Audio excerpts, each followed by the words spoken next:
السلام عليكم.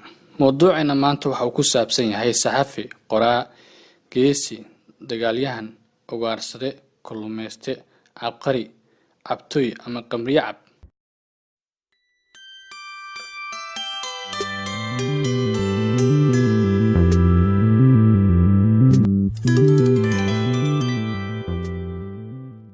sanadkii 1950 ayay ahayd markii jariidada New York Times maamtay Ernest Miller Hemingway in uu yahay qoraagii ugu wanaagsanaa ee dunida soo maray tan iyo geeridii William Shakespeare. haddii bilad gaar ah la isku siinayo isku dayga iyo dhiirashada qaraska xornimada ku dhisan, waxaa kaalinta koowaad gali lahaa Hemingway oo ka mid ahaa qoraayadii ugu waaweynaa ee dunida qarnigii 20aad soo maray. Ernest Miller Hemingway wuxuu ku dhashay Oak Park, Illinois, Mareykanka bishii July 21, 1899. waxaa iska dhalay aabe dhakhtar ah iyo hooyadii oo ahayd macallimad muusikada dhigta. waxay ahaayeen waalid waxbartay oo aad loogu ixtiraami jiray bulshadii maxaafidka ahayd ee ay ku dhex noolaayeen. barta madow ee ku suntan barbaarinta Hemingway ayaa ahaa in hooyadiis jecleed inay dhasho 2 gabdhood oo mataana ah. sidaas daraaddeed 6 sano ee ugu horeysay noloshiisa ayay u xirtay dharkii gabadha si uu u jiro kaalinta gabar oo ku mataanaysan walaashiis Marceline Hemingway. isaga oo yar ayuu bartay ugaarsiga, kulumeysiga, dhowr nooc oo ciyaaro kala duwan ah. intii uu dhiganayay dugsiga sare ayuu bilaabay in uu wax ka qoro wargeyskii iskuulka. markii uu iskuulka dhameystay ayuu go'aansaday inuu ku biiro shaqada warbaahinta, balse kuma nagaan wargeyskii. intii u dhaxaysay 1914 ilaa 1918 waxaa dalal badan ka socday dirir waalan oo lagu rogmaday. waa dagaalka loo yaqaan dagaalkii koowaad ee dunida. Hemingway wuxuu codsaday in ciidanka lugta lagu daro, balse waa laga diiday. taa beddelkeed isaga kama uusan quusan doonistiisii ahayd in uu dagaalka aado. wuxuu ahaa 18 jir dhiiran, balse wuxuu markii dambe raacay hay'adda Laanqeyrta Cas cutubkii ka howlgalaya Talyaaniga, halkaas oo uu darawal ka noqday gaari ambalaas ah oo u adeegayay ciidanka Talyaaniga. nasiib darro, Hemingway wuxuu ku dhaawacmay dagaalka, waxaana la dhigay isbitaal ku yaala magaalada Milano ee dalka Talyaaniga, halkaas oo uu kula kulmay Angus oo ahayd haweeney ka da'weyn oo kalkaaliso caafimaad ahayd. haweeneydan oo markii dambe u qaaday jacayl daran oo laf iyo ludba ku heleelay. Hemingway wuu ka kabtay dhaawicii. isaga iyo kalkaalisadii waxaa dhex maray xudasho iyo xiriir hoose.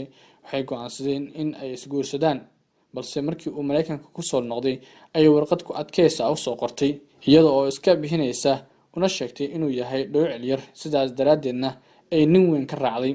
ka sokow in uu dagaalku kororsaday aqoon iyo waayo-aragnimo, haddana Talyaaniga ayaa gundoonsiiyay bilad qaali ah oo geesinimo. isaga oo 20 jir ahaa ayuu ku soo noqday Mareykanka. kadib ayuu saxaafadiisii ku laabtay, waxa uuna shaqo ka bilaabay wargeyska Toronto Star.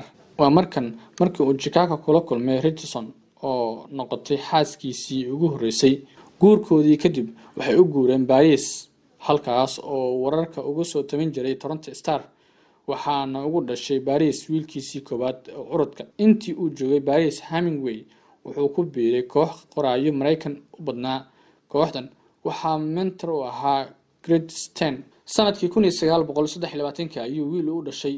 sanadahaas uu Paris ku noolaa waxay ka mid ahaayeen sanadihii ugu saacado badnaa noloshiisa, xilli uu ku jiray farxad damaashaad.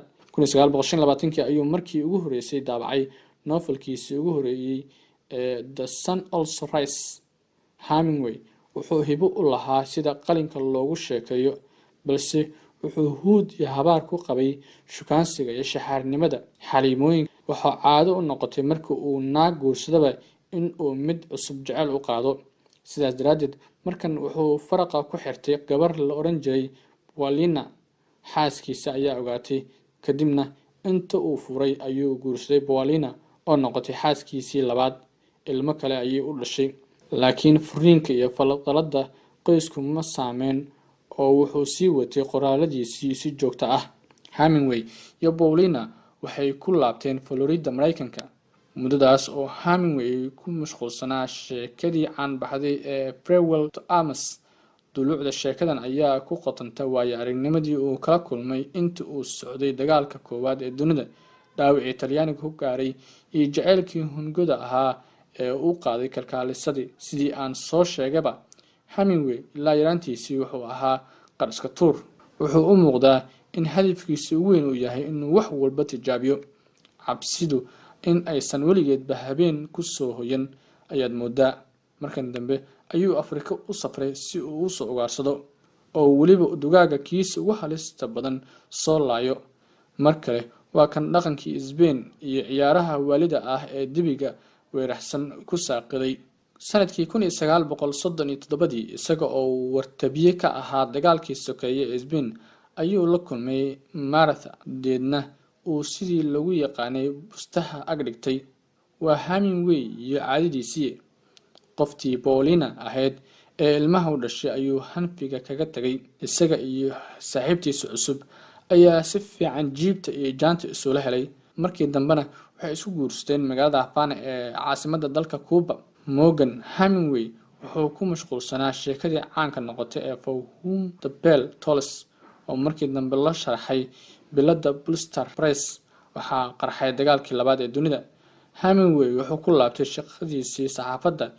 Intii dagaalku socday wuxuu warbixino ka diyaariyay oo goobjoog ka ahaa goobo waaweyn oo lagu hoobtay.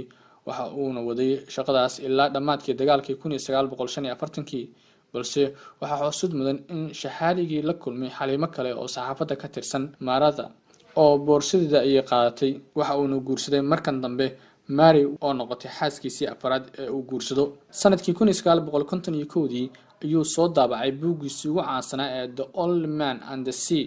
Waxay noqotay sheeko aad u gadantay. Waxa uuna ku helay biladda Pulitzer Prize. Hemingway markan waa qoraa caan ah, buugaagtiisuna aad u faaftay. Laakiin qoraanimadu ma aha sifada kaliya ee aan siin karno ninkan. Wuxuu ahaa shabeelnaagood dhiiran, laakiin saddexdii ilmood wax xiriir toos ah lama lahayn. Wuxuu caado ka dhigtay cabidda khamriga, taas oo aad u saameysay caafimaadkiisa. Wuxuu rumaysnaa in tayada ugu muhiimsan ee aadanuhu ku kala fidlan yahay ay tahay hadba inta qofku diyaar u yahay in uu khatarta u bareero. Waana sababta keentay in uusan caga dhigin oo khatar badan u bareero. Wuxuu mar kale ku laabtay Afrika si uu dugaag badan u ugaarsado. Laakiin nasiib darro waxaa la dhacday diyaarad ay wateen jawi hoose ku duuleysay. Balse Hemingway ma quusan oo maalin kadib ayuu diyaarad kala fuulay. Nasiib darro mar kale ayay la dhacday, waxaana gaaray dhaawac daran oo jirka ah. Laakiin jugta oogada, burburka lafaha iyo madaxa ee soo gaaray Hemingway waxaa u dheeraa dhiig kar, beer xanuun iyo weliba xanuun nafsi ah oo uu la ildarnaa.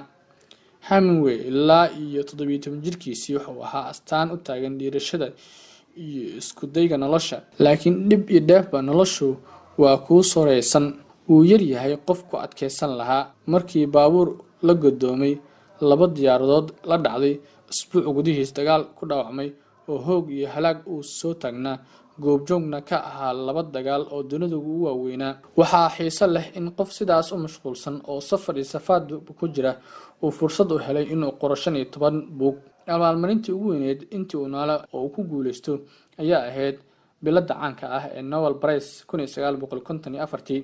Haddii Hemingway u dhabar adeegay jilaafooyinka nolosha iyo dhaawacyada jirka, waxaa soo ritay oo ka adkaaday walwalka noloshiisa oo dhami. Waxay noqotay mugdi walbahaar joogto ah oo markii dambe isu bedeshay isku buuq ilaa uu ku dhawaaday waali iyo in uu caqligiisa waayo.